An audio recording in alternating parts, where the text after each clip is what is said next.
So I want to thank everyone so much for attending our Lafayette Community Service Through the Decades panel this evening. We are so happy you all could join us. We're joined tonight by some fabulous alumni panelists who will share with us their experiences engaging with the community during their time at Lafayette and then since graduation. We're also joined by a current student who has spent this past year doing some archival research in Skillman Library about the history of community engagement in Lafayette, and she will share with us tonight what she's learned so far. Our panelists tonight are Jazmyn Ball, 2020. She's a network engagement team associate at Fulfill, formerly the Food Bank of Monmouth and Ocean Counties. Jazmyn, feel free to give a quick wave. We have Alec Eidelman. He's the research and teaching fellow at Cambridge Health Alliance.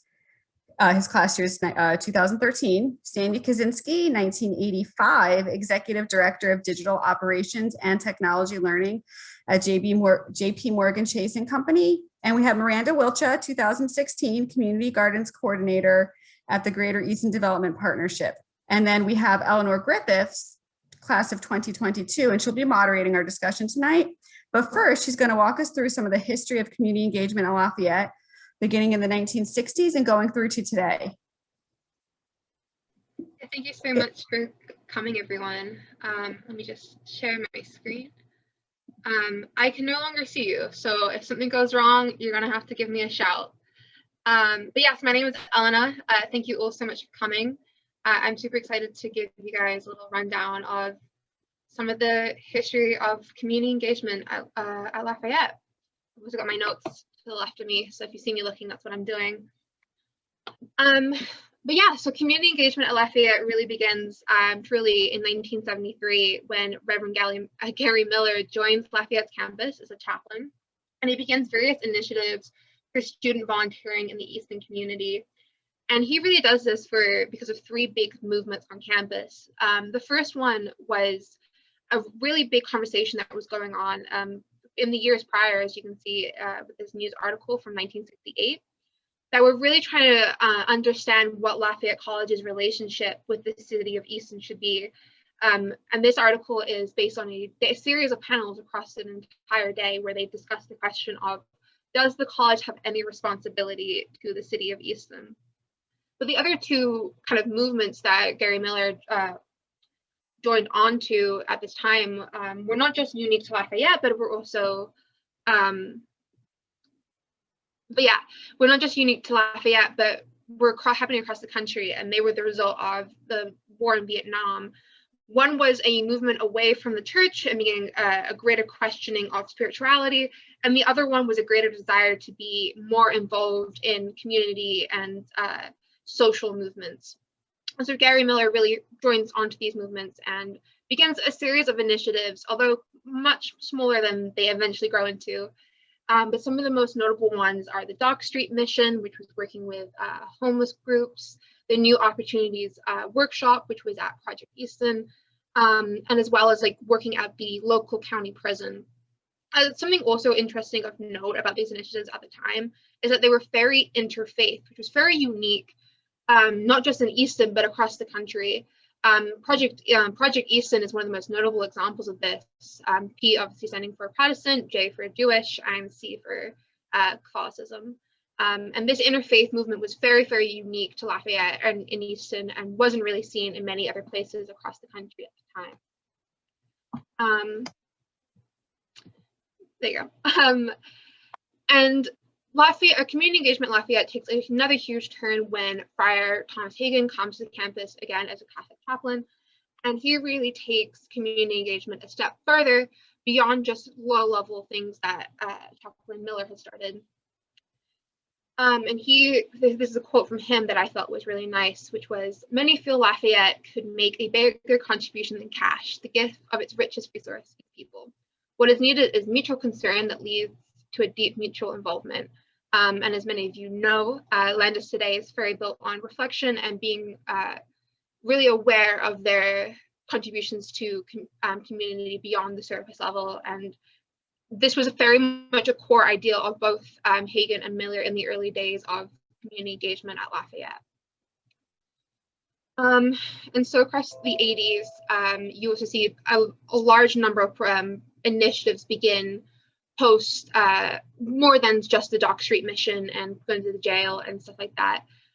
Three of the most notable initiatives that come out of this are the Soup Kitchen, Adopt a Grandparent, and the Hands Together Missions to Haiti. And the picture on the top left here there is one of these missions to Haiti. And the Dock Street mission that I mentioned earlier is on the bottom. Something else that happens in 1985 is Lafayette becomes one of the first 75 universities to join the Project for Public and Community Service, which is better known now as the Campus Compact. And basically what the Project for Public and Community Service was trying to do was they hoped to combat the rising debt crisis and to make college and university more accessible for students, while also trying to, quote, combat the understatement of citizenship. And so they provided scholarships not just to students, but also to universities to push or to engage more in their communities. But another really big thing that happens in the 80s is the founding of Safe Harbor. And so while a lot of community engagement at Lafayette was very much done through religious life, there was also community engagement that was done outside. And the first major moment of this is when fraternities in Greek life at Lafayette begin to notice that there's a huge homeless population in Easton. And so one of the fraternities decided to open up their basement and become a part of a roving shelter between various churches, and other fraternities on campus also become a part of this initiative.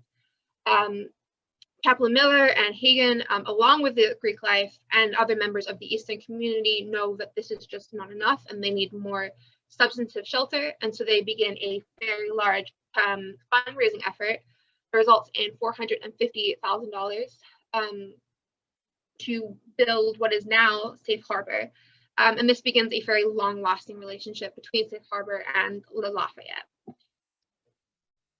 So at the same time, Chaplain Miller is really trying to fund get as many grants and scholarships as he can. And in 1990, they receive a $6,000 grant from the Committee on Higher Education, the Presbyterian Church, which is then used to hire a part-time coordinator for community service, who is Susan Ruggles, who is here with us today. And they together begin to exponentially grow community engagement at Lafayette. And you can see on the right here, this is a list from May 1990 of the various volunteer programs that were available to students.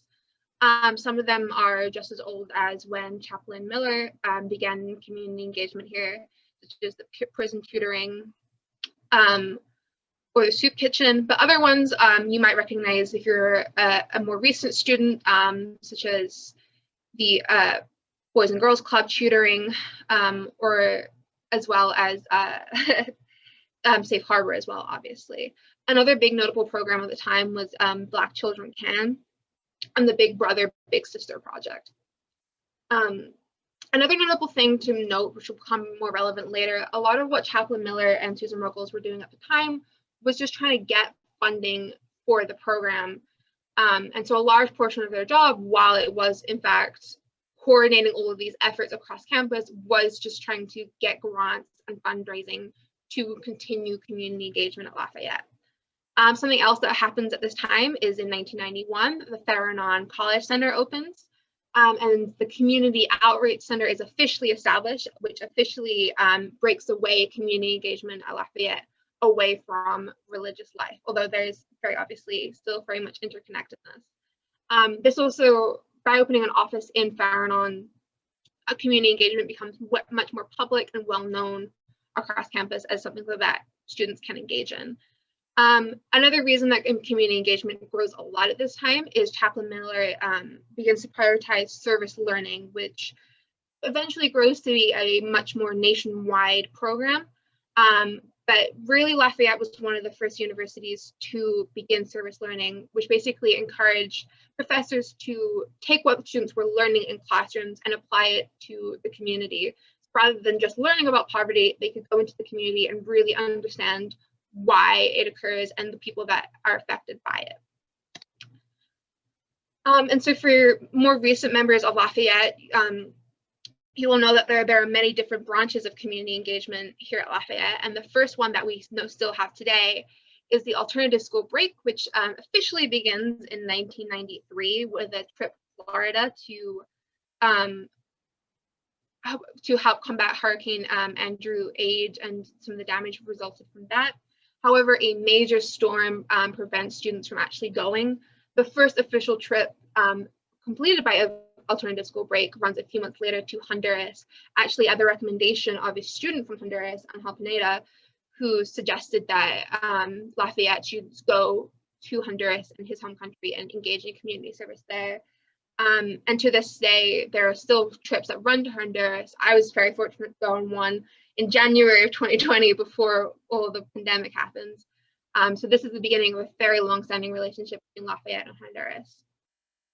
And in 1996, you can kind of get a sense of the situation of community service, again with a quote from Chaplain Miller, where he says, "More than 700 of our 2,000 students are active in 25 programs of sustained voluntary service. In 1975, there were only 2 community service programs here." He describes it as a quiet revolution of compassion, which I think is very telling to the attitude towards community engagement at the time. Something else notable that happens in 1995 is the Kids in the Community Summer Camp is formed. As I mentioned earlier, Lafayette was a member of Campus Compact, and as part of the Pennsylvania branch of that, 3 Lafayette students are given funding to start their own summer camp, and they begin Kids in the Community. And to anyone who does PUSP, spoiler alert, this does eventually become PUSP.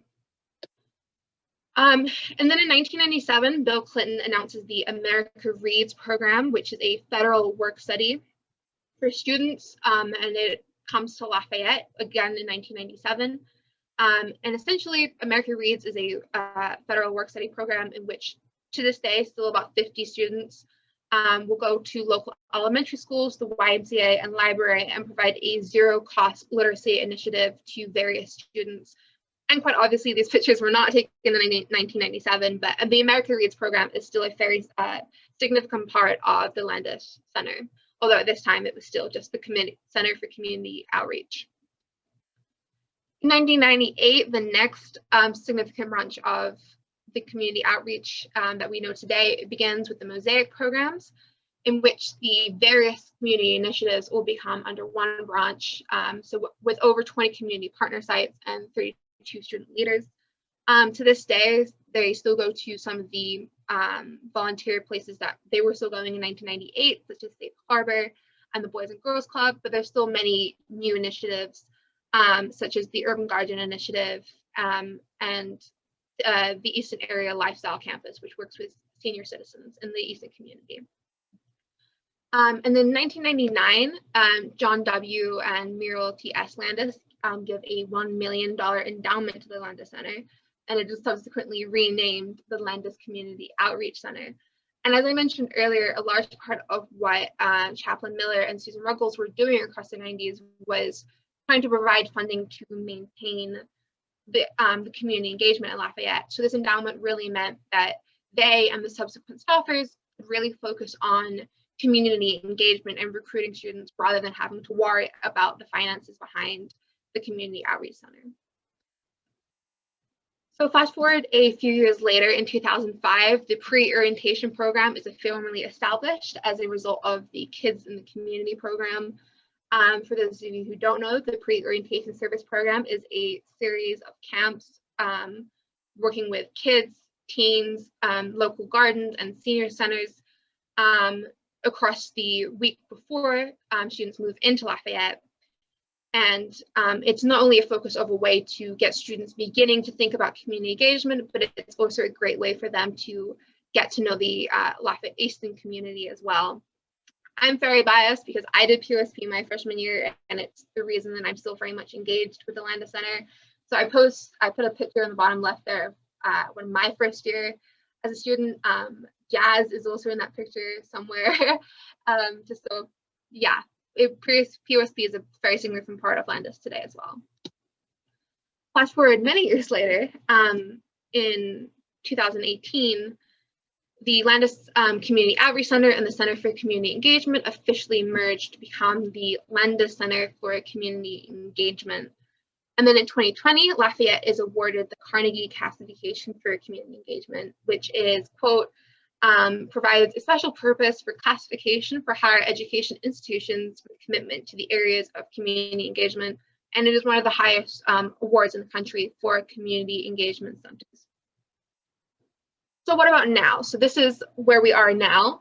The Landis Center currently collaborates with over 35 community partners with over 200 student leaders involved. The Lafayette Center now has 7 staffers, 4 of which are full-time and 3 of which are part-time. We have raised over $10,000 in this past year across fundraisers and drives for local community partners that have been struck by COVID and have had hard times. And in terms of what we are planning for the future, we are planning on many future efforts to engage alumni opportunities. And if that's something that interests you, you can contact engage@lafayette.edu. And also we are working, as I said, with the Skillman Archives to create a greater Landis archive. So if you think that you have something that is worth contributing to the archive or just want to know more, you can also contact engage@lafayette.edu there as well. So that was a very quick overview. I'll stop sharing, but if anyone has any questions, I can certainly answer them now.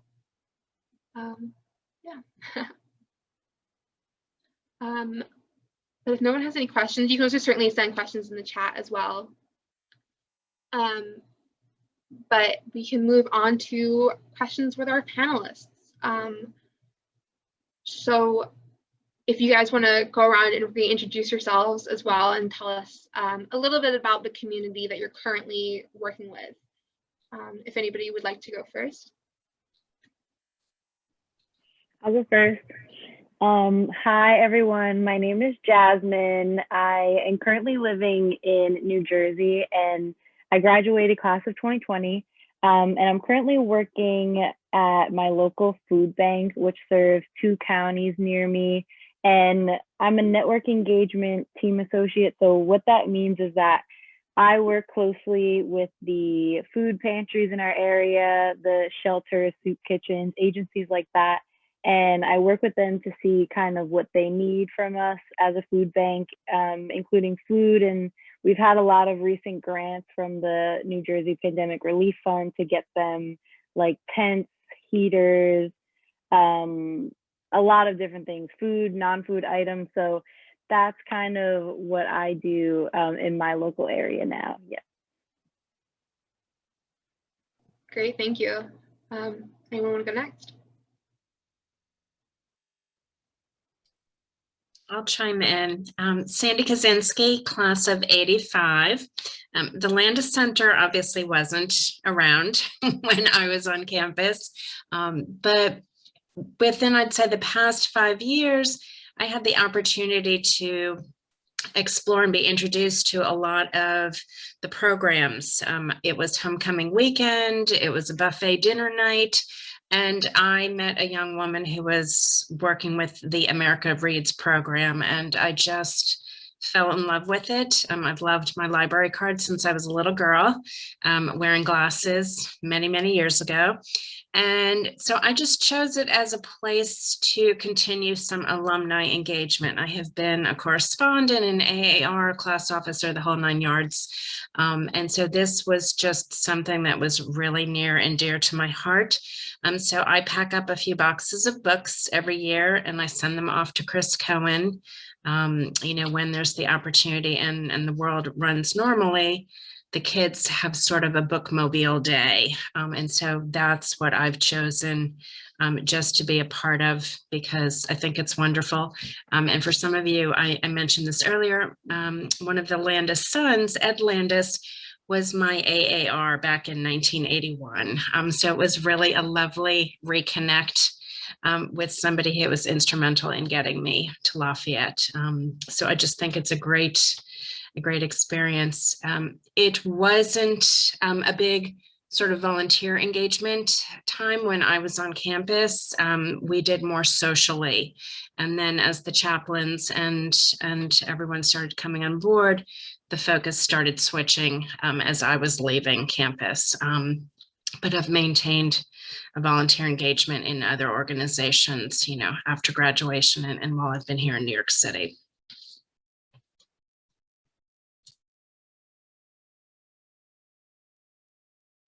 Alec, do you want to go? Not to pull on you, but. Would love to chime in next. Hi, everyone. See some familiar names, but a few others that are new. I'm Alec Eidelman. I graduated in 2013. And after that, I've pretty much stayed in school the entire time since then. I'm a dentist by training, but I work in communities, and I'm currently in the Cambridge area at a group called the Cambridge Health Alliance, which is one of the larger safety net organizations that provides a lot of care for all sorts of communities in the Metro North area of Boston, and was involved with the Landis Center during my time in Lafayette, and excited to be able to share a little bit about what more I do now and what was in the lead up to it. And Miranda, do you want to go? Hi guys, I'm Miranda Wilcha. I graduated 2016 and then made the really long trek from College Hill all the way to downtown Easton. So I work for the Greater Easton Development Partnership, which is a nonprofit that runs a number of different programs throughout the city, the ambassadors, the farmers market, the public market, and specifically I run the compost program and community gardens. So today was actually a perfect day to host this. I just got back from doing some kids gardening activities for Earth Day with the Boys and Girls Club. So it kind of fits in perfectly with Easton background and this conversation. So my day-to-day is always a little bit different. Some days I'm growing food for pantries and different food justice initiatives. Sometimes just physical labor and a lot of volunteer engagement.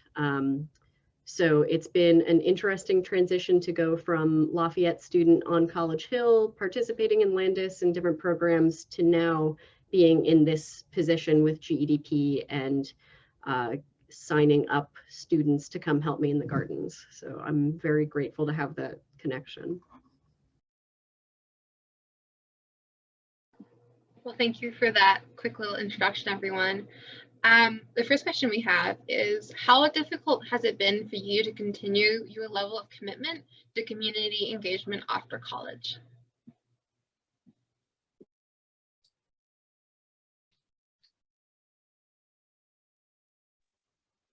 I can go. So when I was in Lafayette, I was very involved in Landis. I think I at least participated in like all of the programs that were under Landis. So I started with POSP and I did that all 4 years. And then I did the Mosaic Hunger Coalition program all 4 years that I could. And then I also went on the Honduras trip through ASB. And then I just didn't do America Reads, but everything else I love to be involved in. And it was a really big part of my time at Lafayette. And it's actually what got me involved in food insecurity. I would go down to Easton and help out with some of the pantries there. And it taught me a lot about the issue. And it made me really passionate about it. So for me personally, it led me to my career today, which is at the food bank, and doing that through Landis made me realize that I wanted to kind of move my career towards it, because then I also would study it in school, and I just realized it was something I was really passionate about. So it's been easy for me to stay involved in the community. I love to do it, and I also love to get paid for it. But I would say it is still difficult for me to stay informed about it, because even though I'm working in that position in school, I would go home and like do research on it through school, and I would study it through school. But then now when I get home, I kind of want to just decompress from that sort of work. So, but I do wish that I gave myself more time to like learn about it apart from just what I do through my job.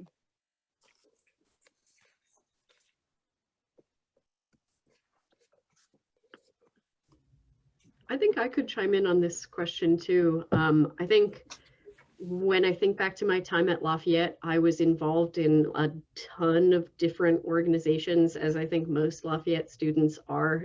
Like most people are double majors and have 5 different clubs that they're in, etc. And I think that I've learned now that I'm off campus that I just need to prioritize what kind of community engagement work and volunteering and outside time.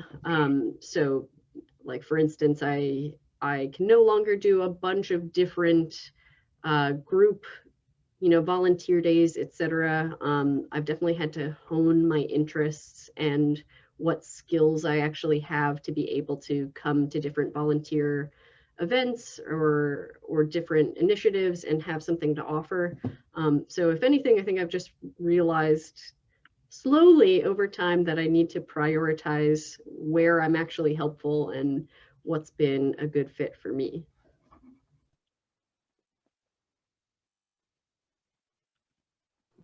Alec or Sandy, did you have something you wanted to chime in with? I wanted to say it was a very big engagement experience in my high school. And then when I got to Lafayette, we weren't there yet. So once in corporate America, it's a component of a lot of the firms that I've been involved in through my church, obviously through Lafayette, and also through some other volunteer organizations. So I've had a lot to choose from, and I think I've been grateful that I could try different things. I could be in different places. So that was the experience for me after graduation, was get back to it, since I didn't have a lot of that opportunity while I was on campus. So very glad to see that it shifted, for the later years on college campus, through the Campus Connect, and then obviously through the Landis Outreach Center. Yeah, I think I might be able to add something, especially building off of what Sandy had shared. And I think that joining a part of or affiliating yourself with an organization after college, and certain organizations certainly have more participation that can happen with community engagement compared to others. And throughout the years, thankfully, most of the groups that I've been a part of have always had some kind of value with that and be able to offer programs. But then the thing that ends up coming up is this ebb and flow of sometimes it's up, sometimes it's down with the amount of engagement, depending on what else in life is going on. And so thankfully, been able to have some involvement, bits and pieces here, some more there, and some less here. And so it's nice to be able to have that as a grounding experience. Great. Well, thank you for that wide range of answers, everyone. Our next question is, what did you learn from Landis about how to engage with communities and organizations? Or in Sandy's case, community engagement Lafayette, not quite Landis at that point. But. Can you repeat the question? Yeah, totally. What did you learn from Landis about how to engage with communities and organizations? I think I could maybe add something here. I think I really appreciated that Landis had continual programs over the years. Like, even in your presentation, you showed how many programs were long withstanding over the years, so that students could sign up once again and again and again for America Reads. I think the longevity of the programming and how well it's managed so that it's not a one-time assistance seems to be really helpful for organizations. And now, being in the role that I'm in, just recognizing how well managed and continuous the programming is, I can always rely on like Landis students and programming, and I know what to expect. I think that it builds trust in the community. So I think that that's something I've definitely learned from Landis, is to have very regular, well-managed programs that people can put trust within.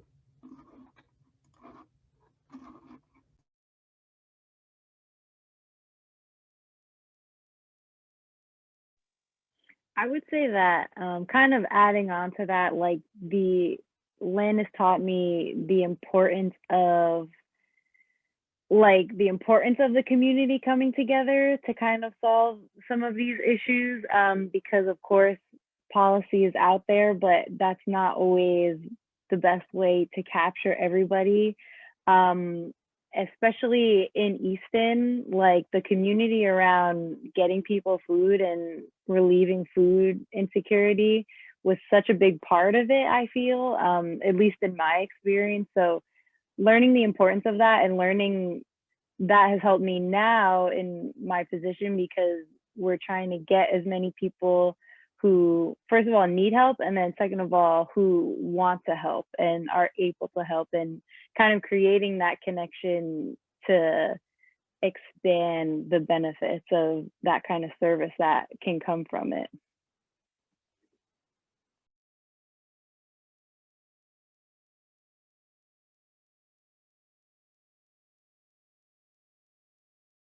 We can move on to the next question unless someone else has something they want to add.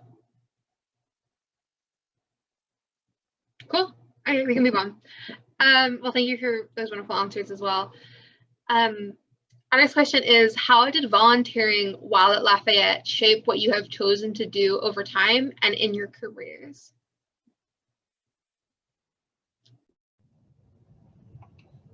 So I think that it played a large role, and so those extracurricular activities, I was part of Alternative School Break, a few other programs, tutoring in different capacities, and ended up following a lot of those same pathways within my career, especially within, for me, the teaching side. I've always enjoyed tutoring and being a part of that and being able to share in teaching, and thankfully I can give back in that way now. And so it did play a large role.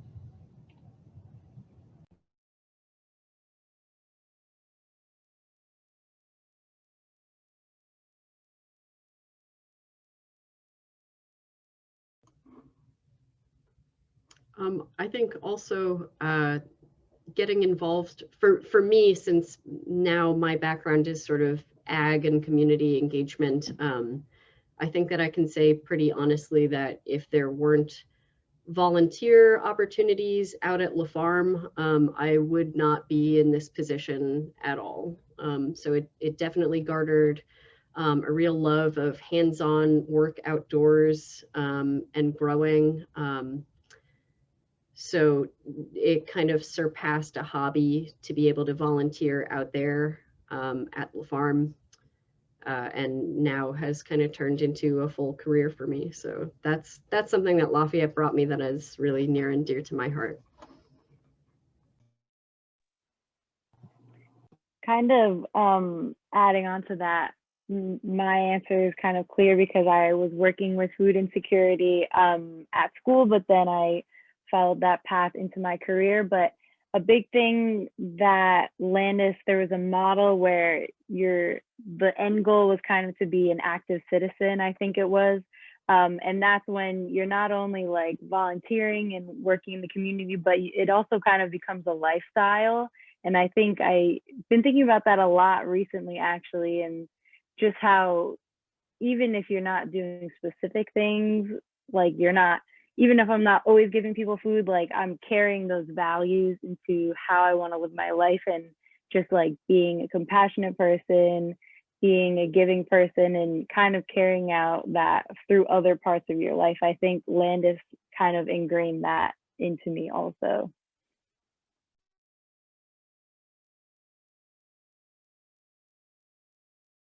Yeah, I totally agree with the active citizen continuum. Definitely, I think about that a lot too, and like the values of how we go about doing community service, and that's something I relate to. And coincidentally, also with La Farm is another thing that I never thought. I hate physical labor. If anyone knows me, they know that.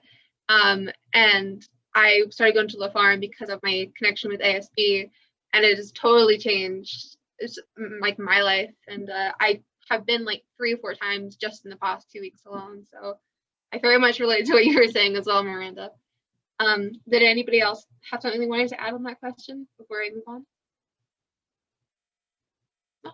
Cool. I'll just move on then. So what about your experiences with community engagement at Lafayette or with Landis? have made you want to keep volunteering or in your community?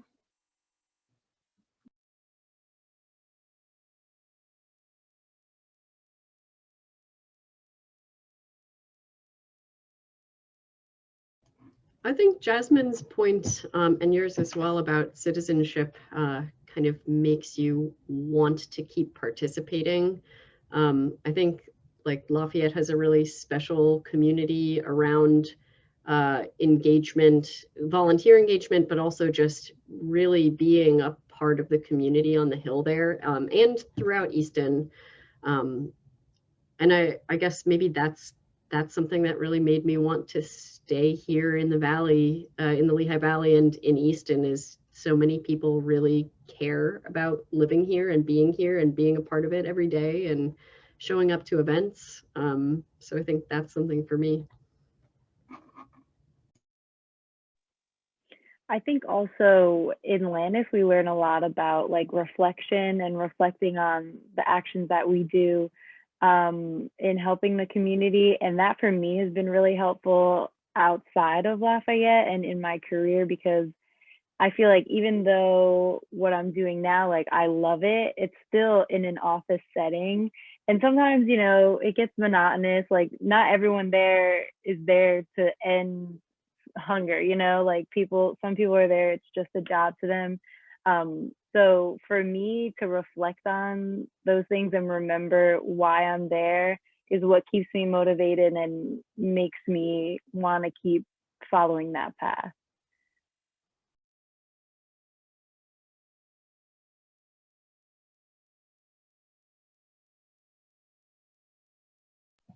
Yeah, I very much agree with that point as well, Jazz, about like Landis really teaches you that like even in the moments of being not quite sure, there is these like reflective moments that really make you realize like why you're there. And I know a lot of people, I'm sure we could all go around and say our own moments, but a lot of people have like their moment where they were like, wow, like this is all worth it. And I don't know, at least in my experience, I definitely think about that moment a lot for me. And even though I'm not a graduate yet, scarily soon, but it definitely still keeps me volunteering and thinking about it.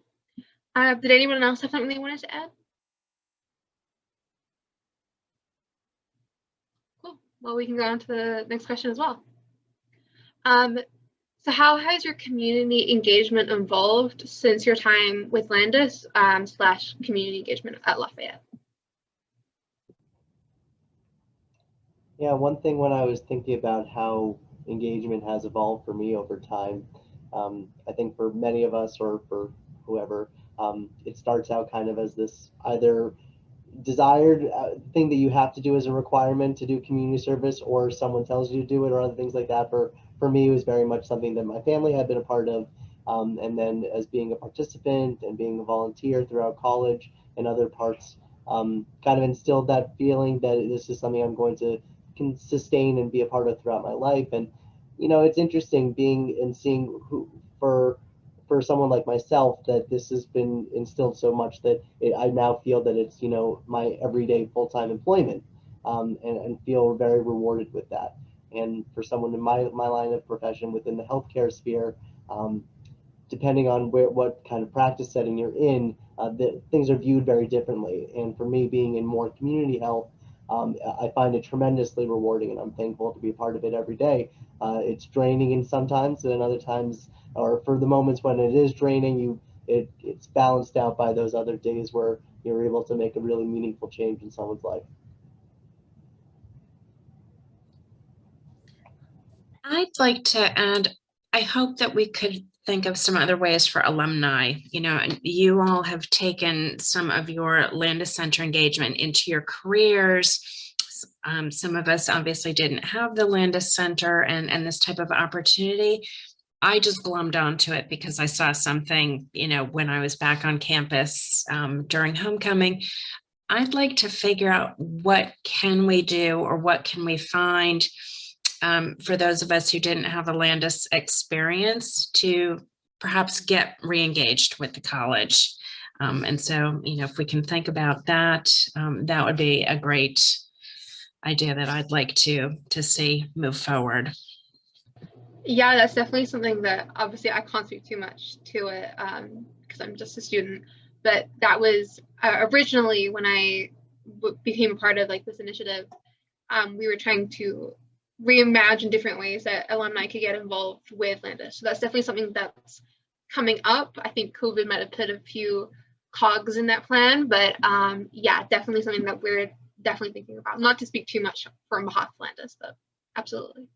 And thank you. I see in the chat, some of you are saying, yes, we have plans. So appreciate that. And however I can help move that needle, ready, willing, and able volunteer as well. Well, thank you. Great. But did anyone have anything else they wanted to add to the question that we were talking about?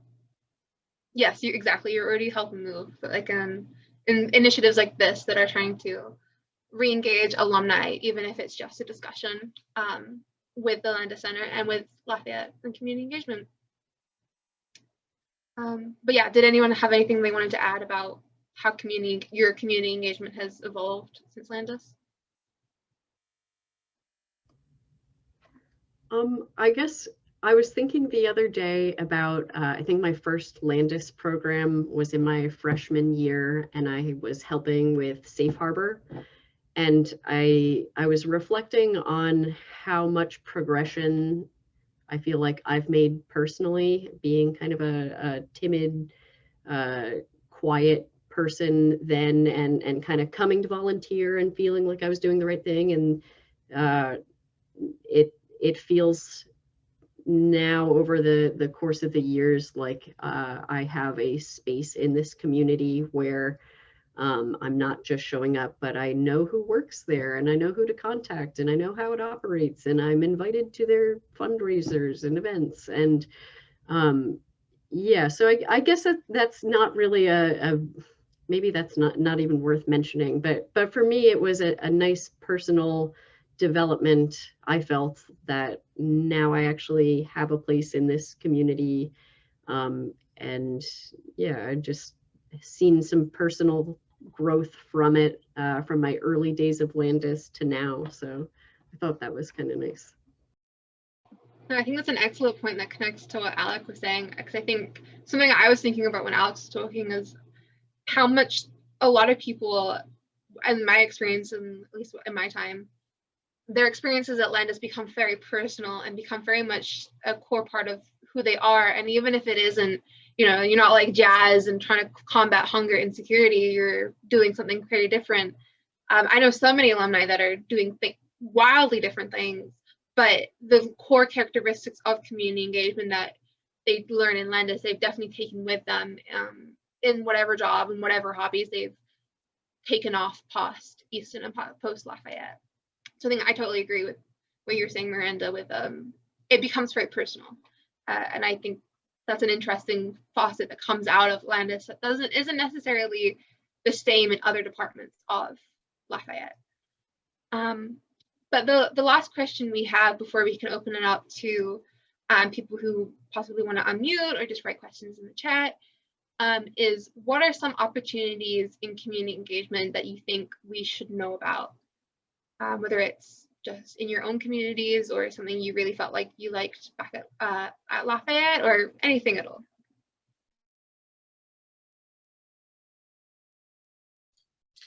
I'd like to ask, because I think this was mentioned, senior communities local to the area. Does the Landis Center have an engagement with them? Oh, absolutely. That's mostly done through Mosaic, and we go to the Easton Area Lifestyle Campus. I think there's at least one other program. I do a lot of work with kids in La Farm, so it's not necessarily something I too often go to. So I'm sure Melissa or Ash or Chelsea can talk more about it. But we also do it with POSP, Gardens at Easton, yeah. And I see Melissa responding. And the reason I was asking, obviously, in this past year, families and loved ones couldn't see each other. I've been on a number of card writing campaigns. I'm a stationery junkie and, stamps and whatnot. And so that to me has also been very cathartic, just to write notes to people and to say hello.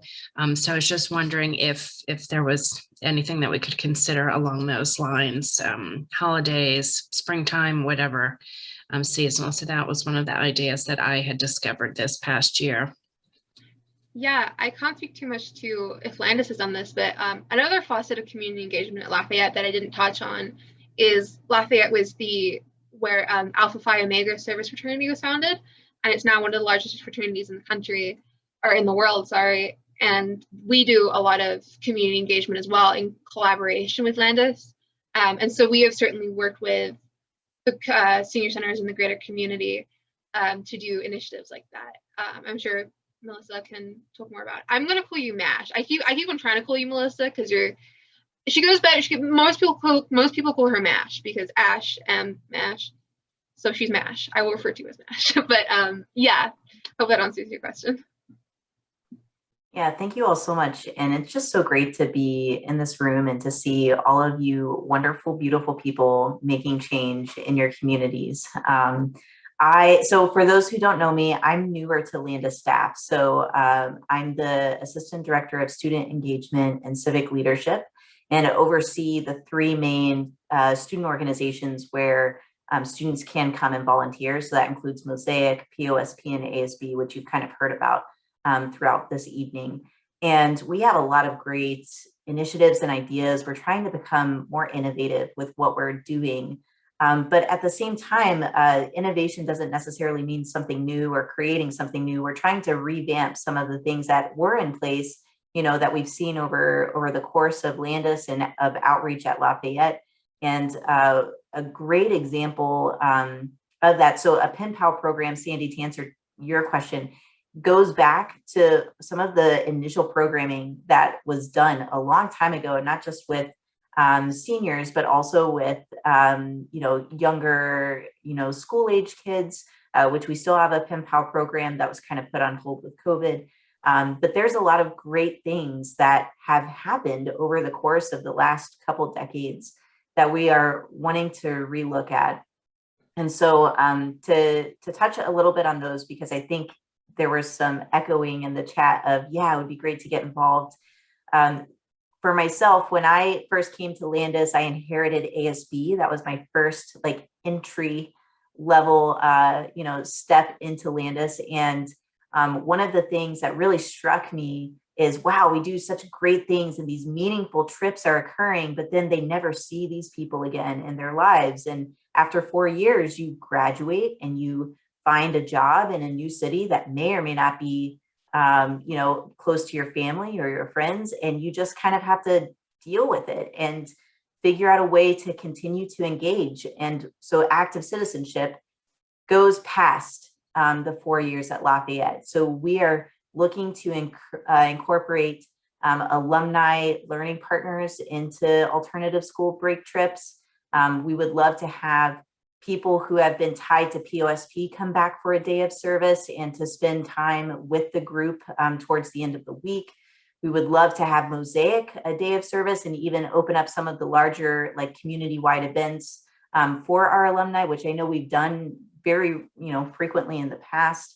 There are so many amazing ways that we can figure out a way to continue to build this partnership, because again, it's more than just the time you're at Lafayette. The biggest thing that I can ask for you all is the email that we talked about that I think Eleanor had at the end, is send us your ideas. If you are in a city where you believe there's an organization who would benefit from an ASB trip, for example, and you think that they would be a great community partner, please connect us. I mean, we want to have those referrals and we want to know what's at the top of mind for you all as individuals established in your community doing your own community engagement. So the door is always open. That being said, I've talked a lot, and yes, Jazz, I will 100% hit you up. It's going to be great. Pretty much, I'm sure all of the panelists here are like, yeah, let's go. Let's do this. Tomorrow we're going to launch, send out the bat signal. It's great. But I do, definitely encourage everyone, please don't hesitate to reach out. Both Chelsea, I, Art, we all at Landis want to hear from you. We want to hear how you're doing. We want your ideas. So the door's always open.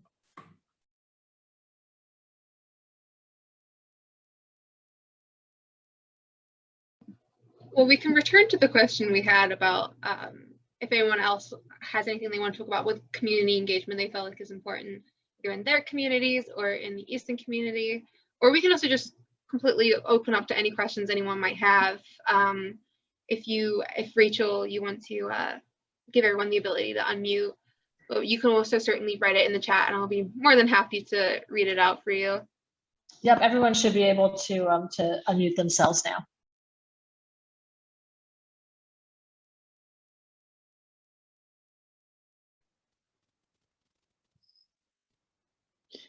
Hi, this is Rick Engel.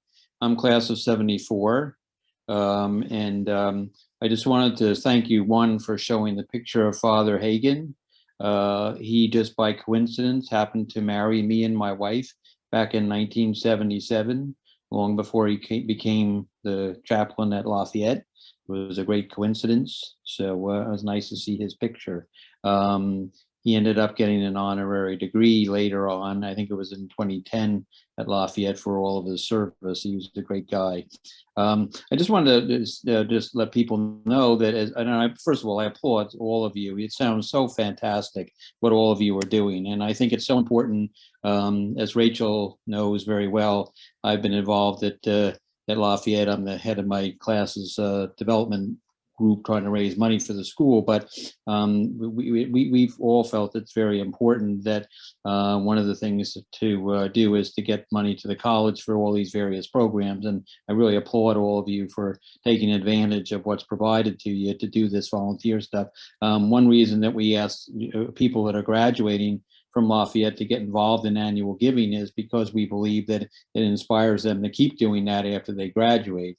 And it seems to me that that's exactly what's happening here with these programs too, Sandy, as to what you speak of in a way. And those of you even who graduated more recently, it seems like if you get involved in volunteering and things at college, and some of you in high school, of course, it seems like that's something you're going to do as you continue out in the world. So I think it's so important, Mash. I'm sure that that's part of what you're trying to do here, right? Is to get people to think that if we do that here, let's not stop. And Alec, I really sounds like you're terrific at that, and all of you. So I really applaud you. But I just wanted to let you know one final thing, and I'll let it stop. But back in 1972, I was involved in a program called Easton Tutoring, which was a program that read to kids. And one of the benefits, not only was it that as almost all giving I found over the years, is I get much more out of doing the volunteering and giving than I think I give. And so I almost feel selfish. I tell people about that because I feel so good about what I do. But when what you did was you went over to the south side of Easton, up the other hill, and you read the kids and all. But what I think it really benefited from, and I'm sure those of you, especially Miranda, who stayed in Easton, know, is you really do get to know the Easton community in ways that you never would while you're there, right? And I think that that's so important for people who come to Easton and Lafayette and not just stay on the hill, but get to know the whole community. And so I applaud everybody for what you're doing, and I'll shut up here, but thank you very much for all you're doing.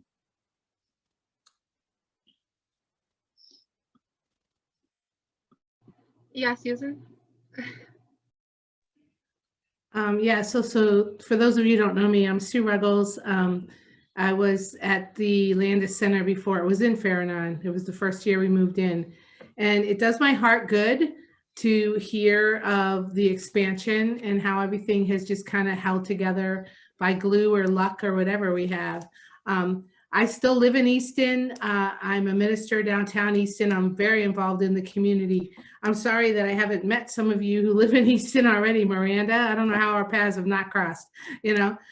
But one of the things that I think is exciting about this is I think you're onto something by getting more alumni. I am also an alumni, by the way. And one of the exciting things is to get the alumni involved, because if they know what's going on in the Landis Center, they are more apt to throw some money at Lafayette's way. and also encourage the students. It's all about connections. So I'd be happy to be a part of whatever kind of brainstorming that you have.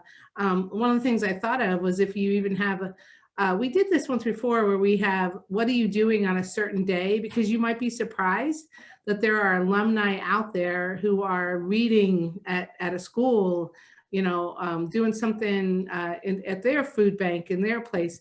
And if you picked a day and just asked people to log it and compared Lafayette students and the alumni, it's like a celebration movement. And that's always a good thing to get people excited about, oh my gosh, my school does this too, and to keep talking about all of the, I had no idea what Mosaic was when you were talking about it. I'm just kind of busy in my own life here. And I didn't know it. I know when you called me before, you were talking about POSPI. I didn't know what that was. So I'm thinking, why don't I know that? I'm an alum who reads the alumni magazines. I'm an alum who reads my husband is a professor at Lafayette, going to retire in May. But I'm just saying, so I'm concerned that the Landis Center and the good stuff that you are doing, not just volunteering, yay for that, but learning and taking that learning outside of campus, that story is not being told. And so we need to, I think that's something that we need to look at forward as well. I'll shut up now as what he was saying before, but it's good for you, good for all of you. Congratulations. I'm just proud that I was a little tiny speck in the beginning, starting ASB and starting some of these programs that are still happening. Holy crap, so really glad about that. Sue, first of all, I met you once at a Refugee Action event a long time ago, and it was amazing to be in your presence, and I'm just so glad that our paths are crossing again.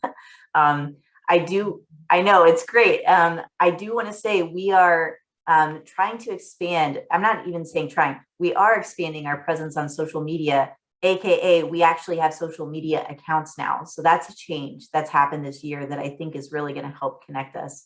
But I also think one of the biggest things that you just mentioned is our story is not being told. And I think that we have spent a lot of time focusing on the students we have, but again, not recognizing that this is past just those 4 years at Lafayette. And I think that we think about that. We stay connected in our own way as, faculty and staff do, to the students who connect. But I think that that's something that's at the forefront of our minds. And that's something that we should absolutely take, moving forward. But I want to give kudos, if I may, even to Sandy. Okay, Landis wasn't there, and there's students who graduated before Landis or maybe the program, and they're still involved in the community. What is that saying about Lafayette, who is producing good citizens? And that's the message I think that has to get out there. And Alec, oh my gosh, what you're doing, graduate and just, I'm going to work on this committee. Those are, and I know the magazines aren't real good. Like, oh, we don't want to talk about that volunteering thing again. It's not that. You're talking about intelligent people who are using their skills they got from the classroom and from your volunteer stuff. So yeah.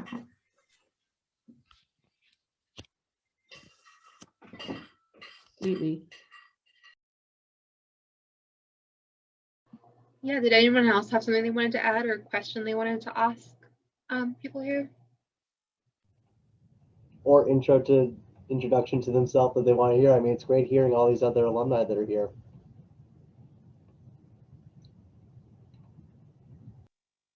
Yes, Eleanor, your presentation was very well researched. I want to applaud you for that. You did a really great job. And thank you guys, Landis, as a whole for putting this together. I love coming back to LAF, even if it's just virtually, to talk about this stuff.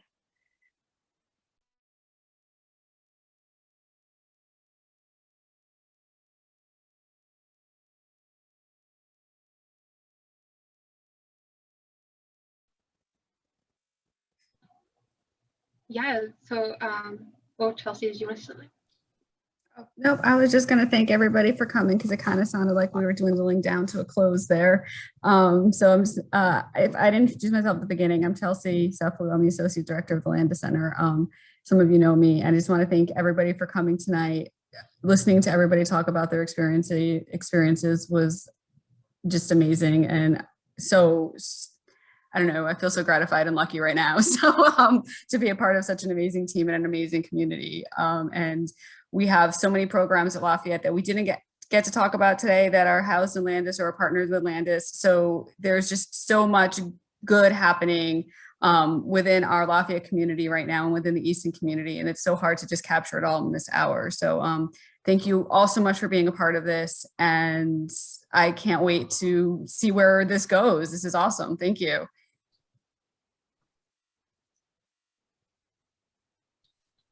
Thank you for the opportunity. Want to say? I'm sorry. Thank you for the opportunity. I think it was a very illuminating dialogue for all of us. It was fabulous to meet you, by the way, after so many emails going back and forth. Thanks so much, everyone. I'll go ahead and end the meeting unless anybody still wants to hang on. Thanks and good night. Stay well, everyone. Thank you. Take care, all. So Good night, good to everybody. see you all. We'll see you later.